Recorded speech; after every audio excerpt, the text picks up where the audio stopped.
Welcome back, folks, to Google Ads Essentials. When we first started setting up our search campaign, we selected a campaign objective, we selected a goal, we named our campaign, and now we're going to go to the next step, which is where we look at the networks that we're going to run our Google Ads in. I'll show you which ones to select and which ones to deselect. You have to get through this screen, bidding. We're going to come back and set our bid strategy later, but we'll just leave it at conversions, and we're not going to bid only for new customers. So let's hit next. And now you see we come to the section on networks. And I really want to hone in on this and explain to you why it's important to uncheck both of these boxes. So everyone has known since forever, I'm talking 20 years, that you should not run your search campaigns on the display network, even though Google still defaults to being checked. And that's why many times when we see campaigns running where we're auditing them or we're getting into a new account, we will see that that is checked, and it just does, it's not going to do good things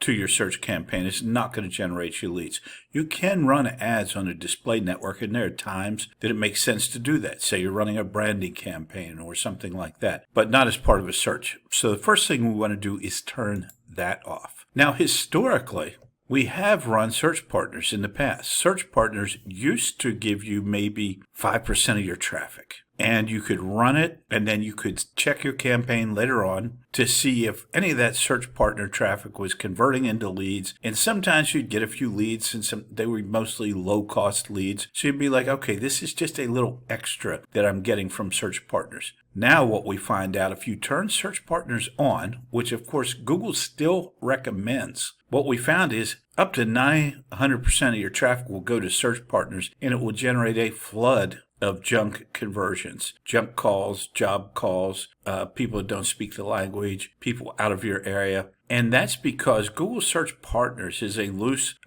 conglomerate of sites that is not Google Search. They're not Google Search, where people go to Google and search landscaper near me. These are partners with all kinds of sites like ask.com and things like that that are trying desperately to get some clicks so that they can earn some money from Google. Turn this off. It absolutely will destroy your campaign. Lots of times when we get into a campaign and there's a high conversion rate, bunch of cheap conversions, and the client will say, look, my conversion rate dropped or my conversion cost went up. Yes, because there's a difference between conversions and leads, which I'll get into in a separate video. But the important thing is both these have to be clicked off before you move forward. So turn those off. Google by default will turn them on. You don't want them selected. Please subscribe to the channel, like this video, leave comments below. I'm going to move on to the next section on locations, location targeting, then locations exclusions.